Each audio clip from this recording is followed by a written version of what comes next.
मेरे प्रियो, भजन संहिता 51 अध्याय उसके 6 पद में दाऊद राजा परमेश्वर से कहता है, अरे परमेश्वर, देख तू हृदय की सच्चाई से प्रसन्न होता है और मेरे मन ही में ज्ञान सिखाएगा। हाँ मेरे प्रियो, दाऊद राजा अपने आप को परमेश्वर के सामने इस कदर रखता है कि प्रभु, मेरे हृदय में वह सच्चाई है जो तुझे आनंदित कर सकती है।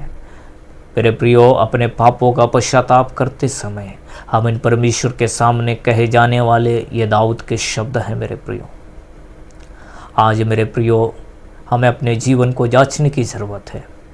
आमीन। पाप की अवस्था में रहते हुए, आमीन, हल्लेलुया, हमसे प्यार कर कर अपने बेटे यीशु को हमारे उद्धार के लिए बलिदान करने वाले, आमीन, स्वर्गीय परमेश्वर को, आमीन, स्वर्गीय पिता को जानने के बाद भी, आमीन, उसकी संतान होने का अधिकार प्राप्त करने के बाद भी इस संसार में, आमीन, जीवन जीते हुए मेरे प्रियो, हमने अपने हृदय को, आमीन, सच्चाई से भर कर रखा है या नहीं, इस बात को हमें जांचने की कोशिश करें। मेरे प्रियो, जब हमारा हृदय सच्चाई से भरा हुआ होता है मेरे प्रियो, तो मैं सच कह रहा हूँ, परमेश्वर अपनी इच्छा को हमारे द्वारा पूरा करता है। मेरे प्रियो, परमेश्वर अपने बोझ को हमारे साथ में बांटता है। परमेश्वर के प्रियो, परमेश्वर अपने हल्लेलुया मिशन को हमारे द्वारा पूरा करता है।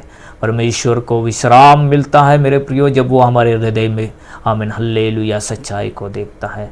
मेरे प्रियो, न केवल चर्च के अंदर, न केवल प्रार्थना के समय, परंतु मेरे प्रियो जीवन के हर हालातों में मेरे प्रियो, चाहे हम विश्वासियों के साथ में रहे या अविश्वासियों के साथ में सफ़र करें मेरे प्रियो, हम काम की जगह पर हो या चर्च के अंदर हो मेरे प्रियो, हमारे हृदय के अंदर में सच्चाई होनी चाहिए और सच्चाई से प्रभु, आमीन, हल्लेलुया, प्रभु के लिए हमें हर एक कदम आगे बढ़ाना चाहिए। मेरे प्रियो, मैं सच कह रहा हूँ, यीशु मसीह ने, आमीन, शास्त्री और फरीसियों को देखकर कहा, ये लोग होठों से मेरा आदर करते हैं परंतु इनका मन मुझसे दूर है। हाँ मेरे प्रियो, हृदय के अंदर जब सच्चाई नहीं होते हैं तो केवल होठों पे, आमीन, प्रभु का नाम होते हैं, लेकिन हृदय जो है, मन जो है, आमीन, परमेश्वर से दूर होता है। लेकिन जिसके हृदय में सच्चाई होती है उसका हृदय प्रभु से जुड़ा रहता है और उसके होठों से भी प्रभु की स्तुति होती है। मेरे प्रियो, दाऊद राजा के, आमीन, इन शब्दों के द्वारा जो आज हम सीख रहे हैं कि हमें अपने हृदय में सच्चाई को,